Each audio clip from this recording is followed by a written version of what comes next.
अनुज गणेश, ये समय कथा सुनने का नहीं है। समय व्यर्थ करने के स्थान पर हमें माँ और पिताश्री को ढूंढना चाहिए। उन्हें कैलाश लौटाने का उपाय करना चाहिए। भैया, कदाचित इस कथा में ही हमारी समस्या के समाधान का कोई ना कोई उपाय छिपा होगा। हमें ज्ञात होगा कि ऋषिवर का क्रोध कल्याण कैसे करता है। संभव है इस कथा से हम समझ पाए कि आज जो भी हुआ उसका कारण क्या था और माँ और पिताश्री कहाँ चले गए हैं। उचित है, कहिए ऋषिवर। मेरी पत्नी कदली महर्षि और की पुत्री थी, जो धर्मपरायण और पतिव्रता स्त्री थी। यह तब की घटना है जब मैं वन के मध्य में एक दिवस अपने तप स्थल पर जगत की समृद्धि और शांति के लिए यज्ञ कर रहा था। उसी अंतराल मध्याह्न में मैं विश्राम करने के लिए लेटा और निद्रा ने मुझे घेर लिया। घोर निद्रा के मध्य मेरी पत्नी कदली कब वहां आई मुझे ज्ञात ही नहीं हुआ। स्वामी की पूजा के लिए पुष्पादि ले आई हूं मैं। उनके संध्या वंदन का समय होने ही वाला है।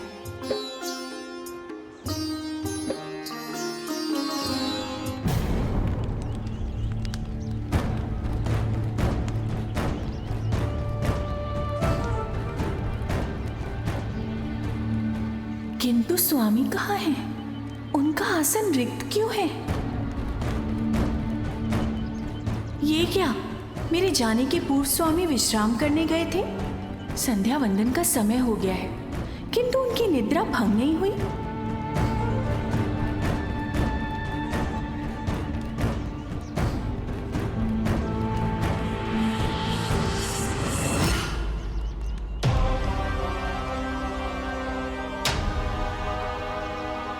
यदि मैंने अभी इन्हें इनकी निद्रा से नहीं उठाया तो स्वामी का संध्या वंदन नहीं हो पाएगा, जो अनुचित होगा और कदाचित जिसके कारण इनका क्रोध मुझ पर बरसेगा। किंतु कदाचित स्वामी की निद्रा भंग कर उनके विश्राम में विराम डालने पर भी वो मुझसे क्रोधित होंगे। क्या करूं मैं? स्वामी को उनकी निद्रा से उठाऊं अथवा नहीं?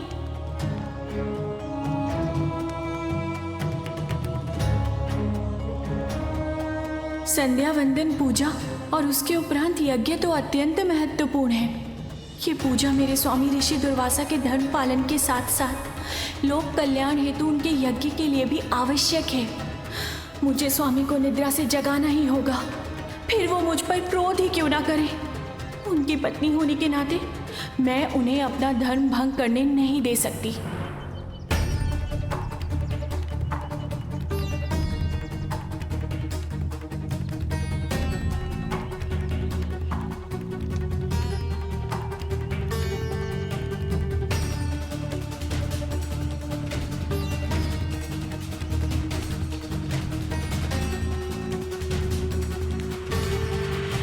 स्वामी,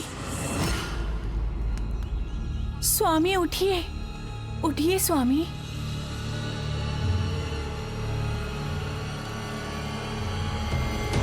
स्वामी, मैं आपसे अनुरोध करती हूँ, उठ जाइए स्वामी, उठ जाइए। कौन है जो मुझे मेरी निद्रा से जगाने का दुस्साहस कर रहा है? वो जो कोई भी हो, मैं उसे भस्म कर दूंगा।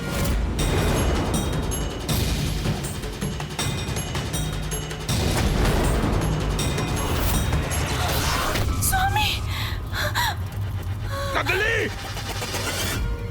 स्वामी! स्वामी!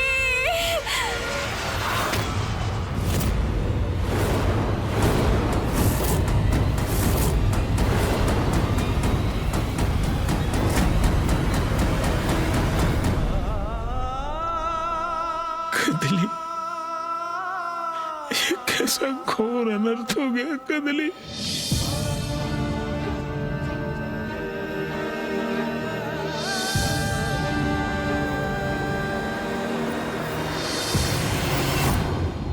मनुष्य का एक ही दोष उसे बार बार पछताने पर विवश कर देता है। क्रोध में आकर मुझसे कितना बड़ा अपराध हुआ। मेरे प्रति निष्ठावान, मेरे प्रति समर्पित मेरी पत्नी को मेरे क्रोध ने भस्म कर डाला।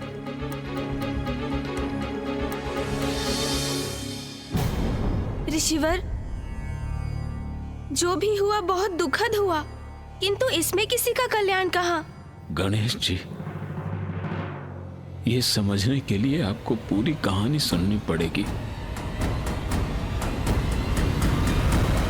अपने क्रोध के कारण अपनी पत्नी को खोकर मैं बहुत ही शोकाकुल था और पुत्री कदली,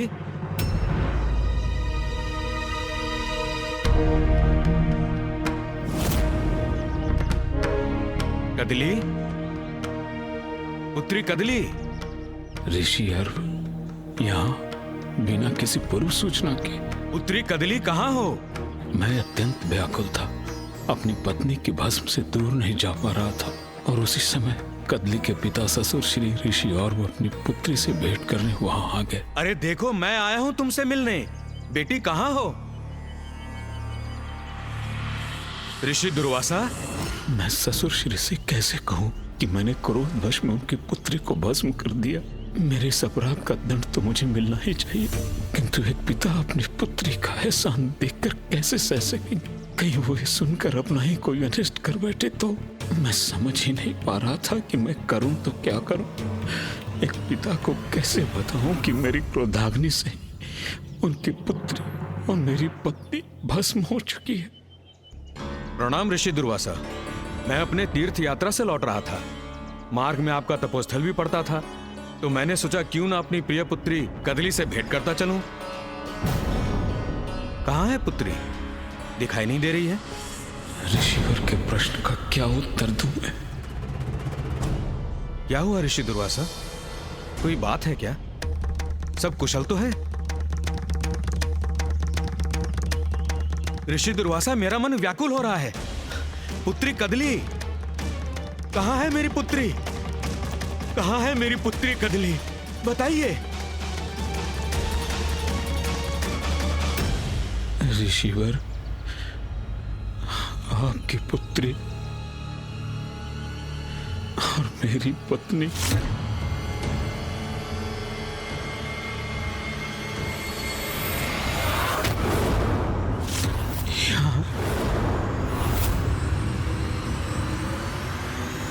कदली यहाँ है? या क्या कह रहे हैं ऋषि दुर्वासा?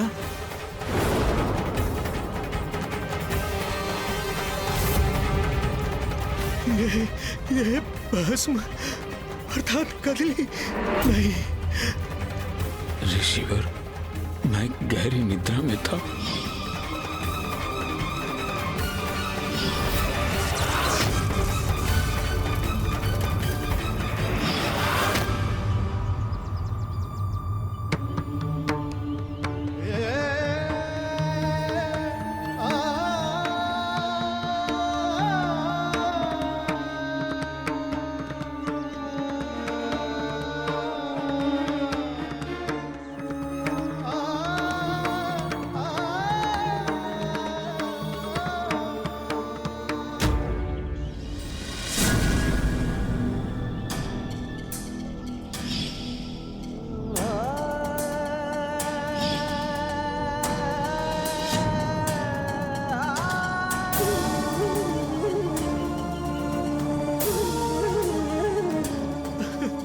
पुत्री कदली,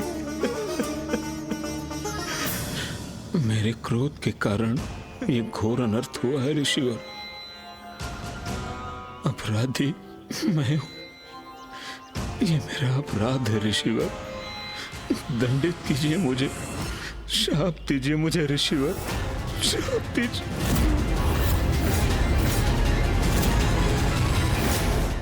शाप दीजिए मुझे ऋषिवर। मैं आपको शाप नहीं दूंगा ऋषि दुर्वासा।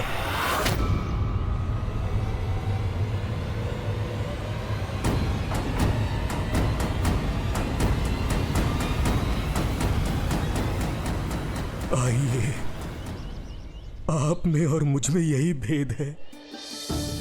आप मेरे अपराधी हैं, पर फिर भी मैं आप पर क्रोध नहीं करूंगा, जबकि आप तो बिना अपराध के भी किसी को भी शापित कर देते हैं। किंतु आपके क्रोध में भी ईश्वर की किसी परम इच्छा का संकेत छिपा है। आपके क्रोध के माध्यम से वो अवश्य ही संसार का कल्याण कराना चाहते हैं। मेरे क्रोध, मेरे शाप में जगत कल्याण छिपा है। क्रोध आपका दोष अवश्य है ऋषि दुर्वासा, फिर भी आप एक महान ऋषि हैं। निष्ठा, भक्ति, तपस्या, अनुष्ठान में आपसे बढ़कर कोई नहीं है। जगत जननी के महानतम भक्तों में आपकी गिनती होती है।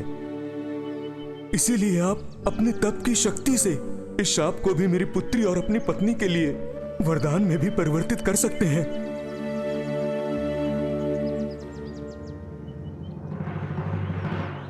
उचित है ऋषिवर।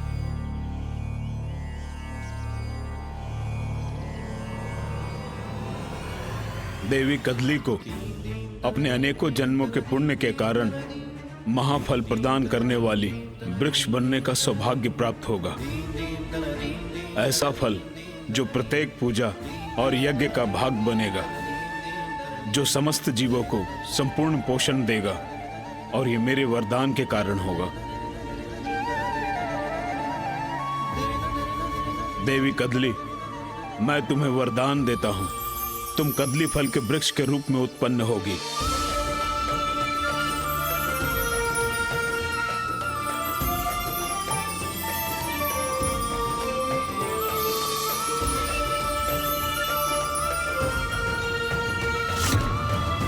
आज से ये फल कदली फल के नाम से विख्यात होगा और कोई भी पूजा इसके बिना अधूरी मानी जाएगी। इतना ही नहीं, कदली फल समस्त मनुष्यों के लिए संपूर्ण भोजन बनेगा, जो सरलता से उपलब्ध होगा और सभी के भूख को दूर कर त्वरित ऊर्जा प्रदान करेगा।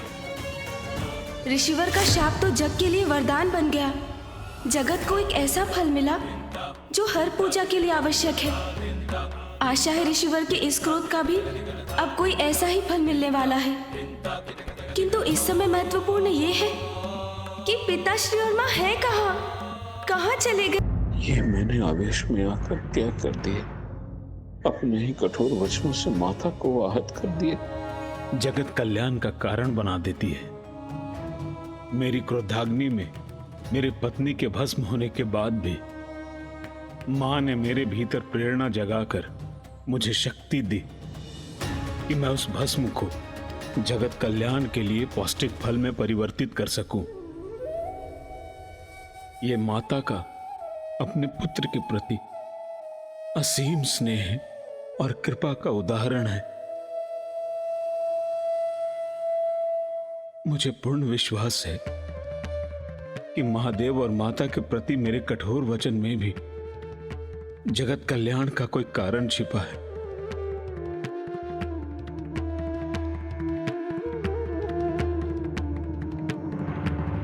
किंतु इसमें कौन सा जगत कल्याण छुपा है?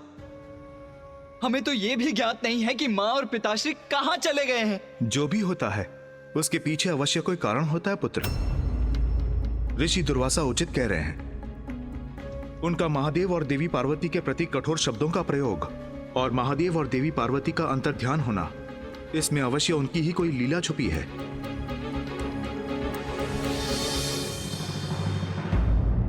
पुत्र कार्तिकेय, पुत्र गणेश,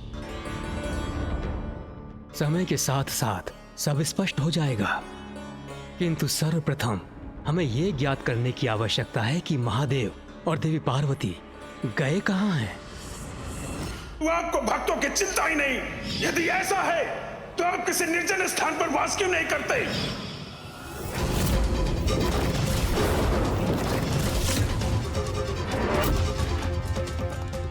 गणेश, क्या हुआ? कुछ दिखाई दिया तुम्हें? हाँ भैया। तो शीघ्र बताओ गणेश, क्या देखा तुमने? शमशान, शमशान, शमशान। शमशान? हाँ पुत्र,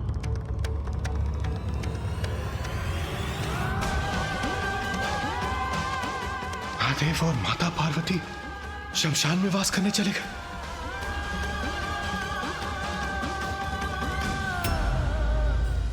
धिक्कार है मुझे, मेरे कठोर वचनों का ऐसा परिणाम हुआ। महादेव और माता पार्वती शमशान निवासी होने पर विवश हो गए। हमें शमशान जाकर माँ और पिताश्री को पुनः वापस लाने का प्रयत्न करना चाहिए भैया।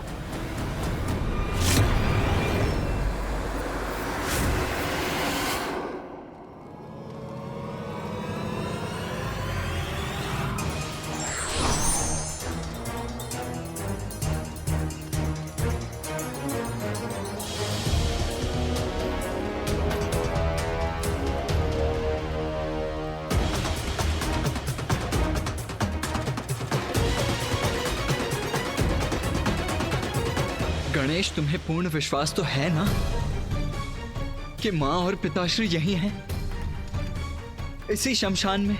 हाँ भैया, मुझे ऐसा ही आभास हुआ था कि माँ और पिताश्री यहीं कहीं हैं।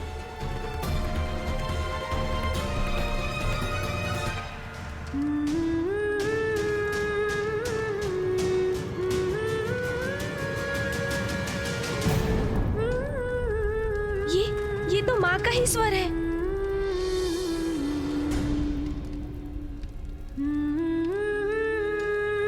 किंतु पिताश्री और माँ है कहाँ गणेश?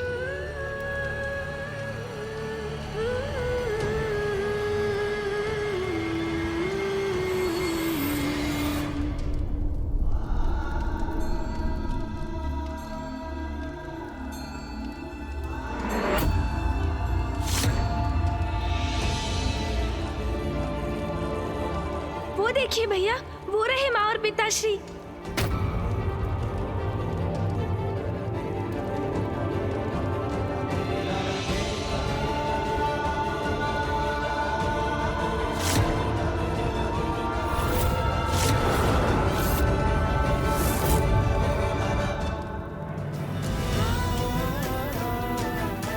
पिताश्री और माँ को ढूंढने उच्च स्थान पर पहुंचे हैं हम।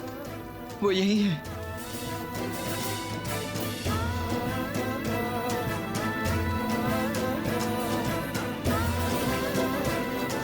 माता, प्रभु,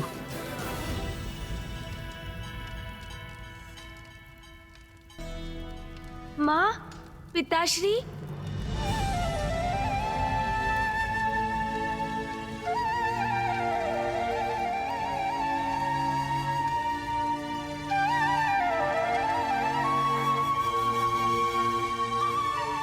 माँ और पिताश्री मेरा स्वर क्यों नहीं सुन रहे हैं?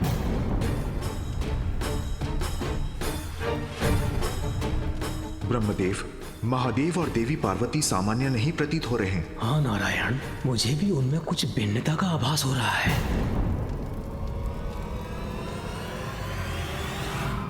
भैया, हमें जाकर माँ और पिताश्री से भेंट करनी चाहिए। कदाचित उन्हें ज्ञात नहीं कि हम यहाँ पर हैं। उचित कहते हो अनुज गणेश। आओ चलो हम उनके निकट चलते हैं।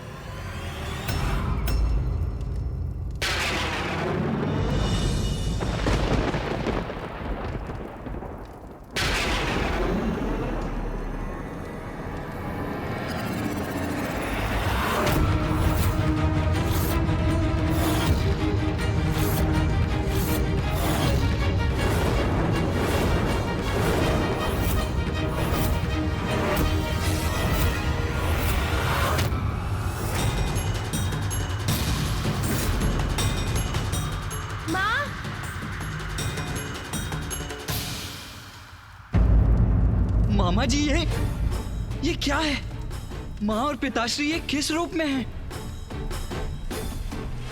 पुत्र, महादेव और देवी पार्वती ने मातंग और मातंगी का रूप धारण किया है।